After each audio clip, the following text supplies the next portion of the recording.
राम राम बहन भाइयों माताओं, ज्ञान का निनादन में आप सबका स्वागत है। श्रीमद् भागवत महापुराण चतुर्थ स्कंद का पहला दिन हम सब मिलके सुनते हैं। तृतीय स्कंद में हमने सुना कि कपिल भगवान अपनी माता को उपदेश देते हैं, उनको सारी बातों का ज्ञान कराते हैं। बाद में कपिल भगवान कलकत्ता के समीप संगम तीर्थ पे आ गए हैं और माता देवहूति सरस्वती के किनारे जा विराजती है। इसे कपिल गीता को सुनने से श्रोता वक्ताओं के अनेक पाप नष्ट हो जाते हैं। श्री कृष्ण भगवान ने की जय। प्रथम स्कंद में अधिकार का वर्णन किया है, भागवत का श्रोता कैसा होना चाहिए आदि बातें बतलाई गई है। दूसरे स्कंद में ज्ञान लीला बताई गई है। मृत्यु जब समीप आ गई हो तो तब जीव कैसा व्यवहार करे, उसमें मनुष्य मात्र का क्या कर्तव्य है आदि का ज्ञान गुरु ने द्वितीय स्कंद में दिया है। पात्रता के भाव में ज्ञान टिकता नहीं है, सुपात्र के भाव में ज्ञान शोभा नहीं पाता है। धन और ज्ञान सुपात्र के बिना शोभा नहीं पाते हैं। जब तक ज्ञान क्रियात्मक नहीं होता तब तक वह अज्ञान जैसा होता है। बहुत जानने की अपेक्षा तो जितना जान लिया है उसे जीवन में उतारने का प्रयत्न करना चाहिए।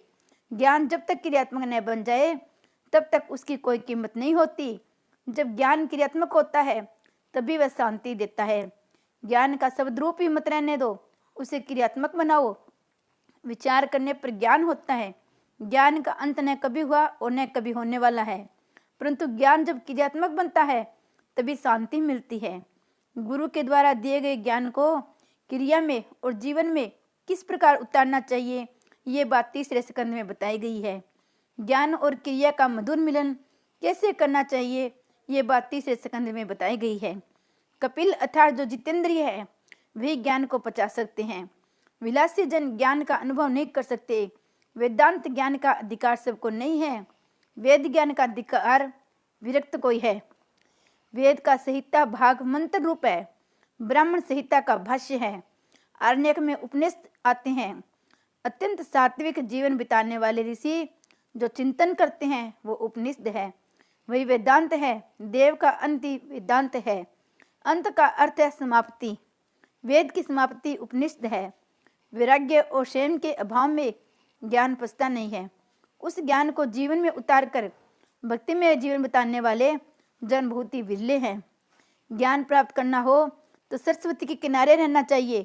कद्रम होना पड़ेगा। आप कद्रम बनोगे तो आपकी बुद्धि देहूती बनेगी, अर्थात यदि आप जितेंद्रिय बनोगे तो आपकी बुद्धि निष्काम बनेगी। ज्ञान सिद्ध होगा। ज्ञान के सिद्ध होने के बाद पुरुषार्थ सिद्ध होगा। अतः चौथे स्कंद में ऐसे 4 पुरुषार्थ की कथा कही गई है। तृतीय स्कंद में सर्ग लीला थी, इस चौथे स्कंद में विसर्ग लीला है। पुरुषार्थ 4 है, अर्थ, धर्म, काम और मोक्ष। अतः चौथे स्कंद में 4 प्रकरण है, धर्म, अर्थ, काम और मोक्ष। धर्म प्रकार में 7 अध्याय हैं। 7 प्रकार की शुद्धि होने पर धर्म की सिद्धि होती है। देश शुद्धि, काल शुद्धि, मंत्र शुद्धि, देह शुद्धि, विचार शुद्धि, इंद्रिय शुद्धि और द्रव्य शुद्धि।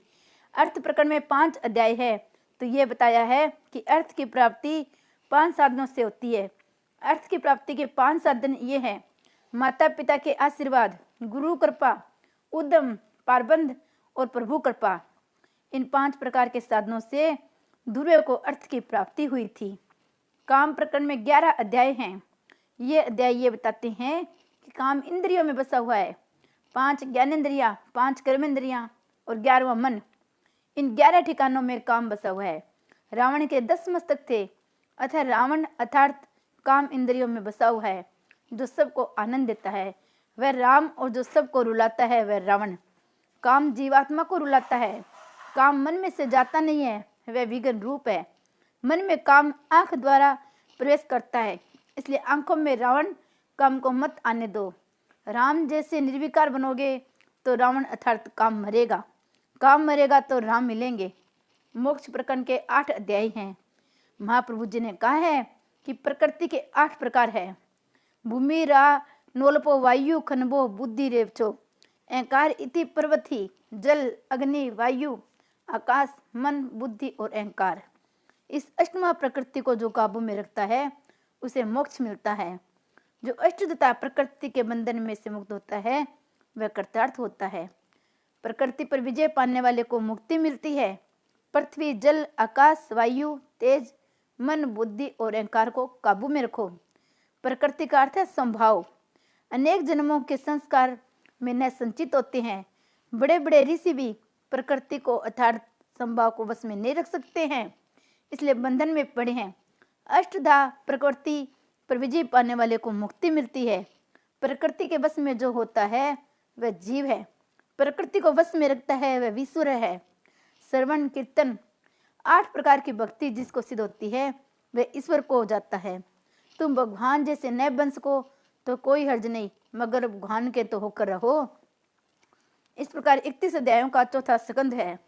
4 पुरुषार्थ के पहले धर्म और अंत में मोक्ष, बीच में अर्थ और काम है। इस क्रम को लगाने में भी रहस्य है। धर्म और मोक्ष के बीच में काम और अर्थ को रखा गया है। ये क्रम हमें बतलाया गया है। अर्थ और काम को धर्म और मोक्ष के अनुसार प्राप्त करना है। धर्म और मोक्ष ये दोनों पुरुषार्थ मुख्य है, बाकी के दोनों अर्थ और काम गौण है। धर्म के विरुद्ध कोई भी पुरुषार्थ सिद्ध नहीं होता। धर्म का हमेशा स्मरण रखो। सबसे पहला पुरुषार्थ धर्म है। धर्मानुसार ही धर्म और काम की प्राप्ति होती है। पैसा मुख्य नहीं है, धर्म ही मुख्य है। मानव जीवन में धर्म ही प्रधान है। धन से सुख नहीं मिलता, सुख मिलता है अच्छे संस्कारों से, संयम से और सदाचार से। प्रभु भक्ति से, त्याग से सुख मिलता है। धर्म से धन कभी भी श्रेष्ठ नहीं हो सकता। धर्म इस लोक और परलोक में सुख देता है। मरने के बाद धन साथ नहीं जाता है, धर्म ही साथ जाता है। अतः धन से धर्म श्रेष्ठ है। जब से लोग अर्थ को महत्व देने लगे हैं तब से जीवन बिगड़ गया है। स्वामी शंकराचार्य जी ने एक जगह अर्थ को अनर्थ कहा है। अर्थ अनर्थ भावे नित्यम। जब मनुष्य धर्म को धन से विशेष समझता है तब जीवन सुधरता है। तय अर्थ को धर्मानुकूल रखो। जो अर्थ धर्मानुकूल नहीं होता वह अनर्थ है। देश को संपत्ति की जितनी जरूरत है इससे अधिक अच्छे संस्कारों की जरूरत है। तुम अपने जीवन में धर्मों की सबसे पहले स्थान दो। जीवन में जब काम, सुख और अर्थ गौण बनता है तभी जीवन में दिव्यता आती है। दिव्यता का अर्थ है देवत्व। धर्म की गति सूक्ष्म है। धर्म भी अनेकों बार अधर्म बन जाता है।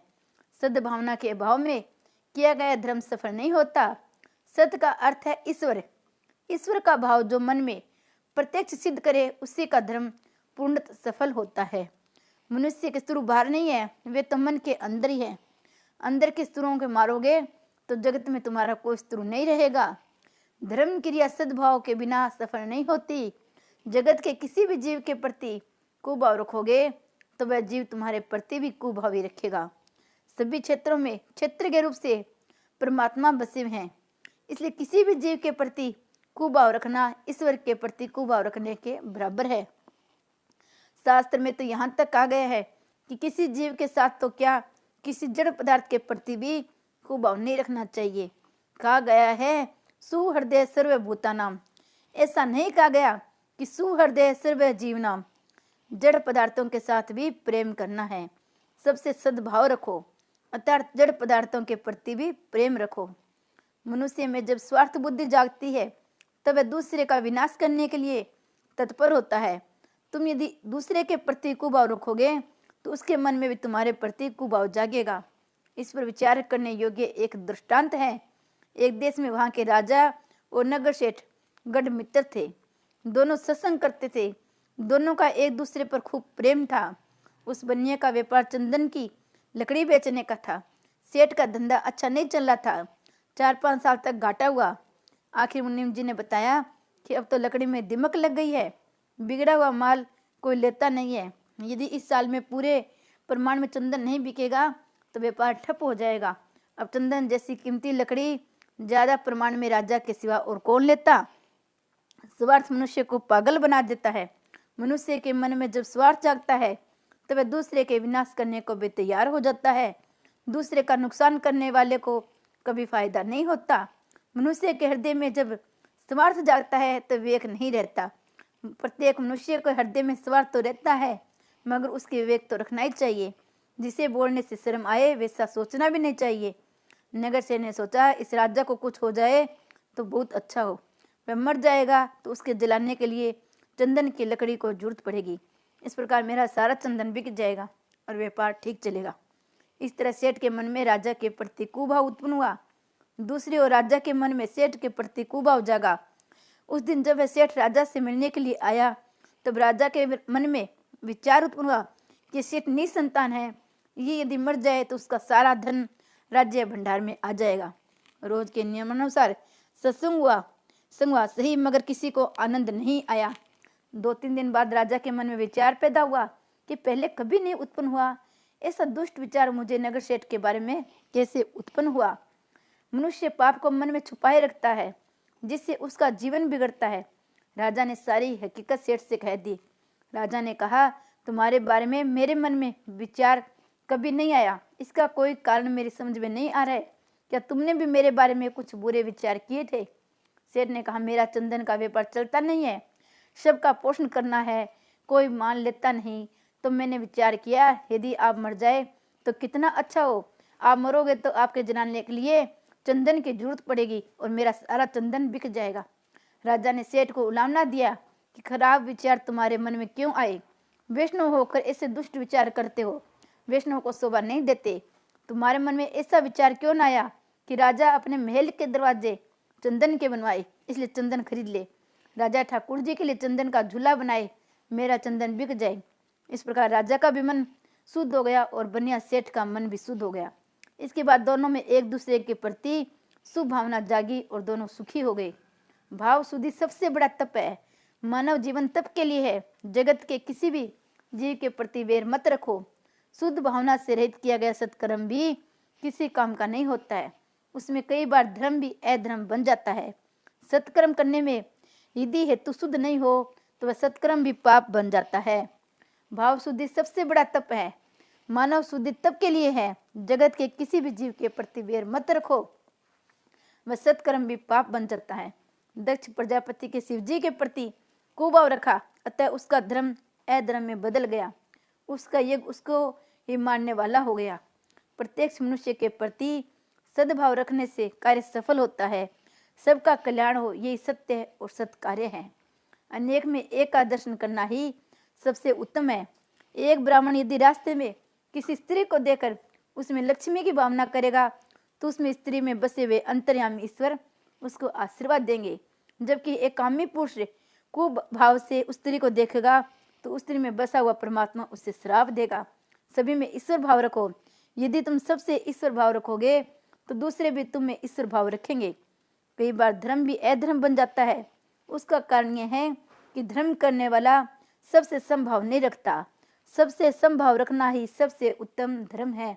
सब में समभाव रखोगे तो सुखी होगे। सद्भाव का अर्थ है ईश्वर का भाव। सब में जो ईश्वर का भाव रखता है वह सुखी होता है, उसका धर्म भी सफल होता है। किसी भी जीव में कुभाव रखने वाले का धर्म सफल नहीं होता है। महाभारत में हम देखते हैं श्री कृष्ण कई बार अधर्म करते हैं, किंतु उनके मन में सबके लिए सद्भाव होते हैं, इसलिए उनका अधर्म भी धर्म बन जाता है। सब में सद्भाव रखकर किया हुआ अधर्म भी धर्म बन जाता है। महाभारत के कर्ण पर्व में, द्रोण पर्व में इस विषय के दृष्टांत हमें देखने को मिलते हैं। कर्ण पर्व में कहा गया है, जिसमें कर्ण अपने रथ का पहिया जमीन से निकाला था, उसे निशस्त्र था। उसी समय भगवान ने अर्जुन से कहा कि तू इसे कर्ण को मार दे। देख, कर्ण कहता है युद्ध शास्त्र का नियम है, जब शत्रु निशस्त्र हो तो उसमें उस पर प्रहार न करे, अतः अर्जुन को मुझ पर प्रहार नहीं करना चाहिए। तब श्री कृष्ण कर्ण से कहते हैं, कर्ण तुमने आज तक धर्म का कितना पालन किया है? तुमने सिवे तो धर्म का पालन किया नहीं, दूसरे को धर्म पालन करने का उपदेश देते हो। बड़ी सभा में द्रौपदी का अपमान किया गया, उसमें तुम्हारे सारा धर्म कहाँ गया था? इस प्रकार द्रोण पर्व में भी कथा आती है। द्रोणाचार्य पांडव सेना का विनाश कर रहे थे।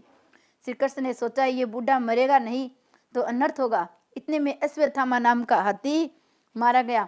श्री कृष्ण ने सोचा यदि द्रोणाचार्य को कहा जाए कि तुम्हारा पुत्र मारा गया है तो पुत्र शोक के कारण युद्ध बंद कर दे। ये सोचकर उन्होंने घोषणा करवा दी कि अश्वत्थामा मारा गया। द्रोणाचार्य ने सोचा बेटा तो मार दिया गया है, अब युद्ध क्यों करूं? परंतु यदि धर्मराज युधिष्ठिर कह दे तो अश्वत्थामा मार दिया गया है तो मैं सच मानूं। युधिष्ठिर से भगवान ने कहते हैं, बोलो अश्वत्थामा मारा गया। युधिष्ठिर कहते हैं, राज्य के लिए मैं असत्य कैसे बोलूं? भगवान कहते हैं, दुर्योधन पापी है, वह मरेगा तो सुखी होगा और जीवित रहेगा तो अधिक पाप करेगा और दुखी होगा। जिसका सबका कल्याण हो वही सत्य है। द्रोणाचार्य ब्राह्मण होकर भी अधर्मी दुर्योधन की सहायता कर रहे हैं, वे पाप कर रहे हैं। द्रोणाचार्य अगर युद्ध छोड़ दे तो उनसे ज्यादा अधर्म नहीं होगा। इसलिए कहता हूँ कि बोलो अश्वत्थामा हत। भगवान ने बहुत आग्रह किया, इसलिए युधिष्ठिर को बोलना पड़ा कि अश्वत्थामा हत, असत्य बोलने का पाप न लगे। इसलिए उसके बाद की बोलो कि नरो वा कुंजरो वा, परंतु ये अंतिम शब्द किसी को सुनाई दे इससे पहले प्रभु ने जोर से शंखनाद कर दिया, अतः ये शब्द किसी को सुनाई ही नहीं दिया।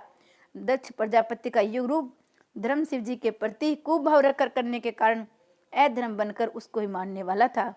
दूसरी तरफ श्री कृष्ण का असत्य भाषण रूप अधर्म भी सबके कल्याण के लिए किया गया होने के कारण धर्म रूप बन गया। श्री कृष्ण भगवान की जय।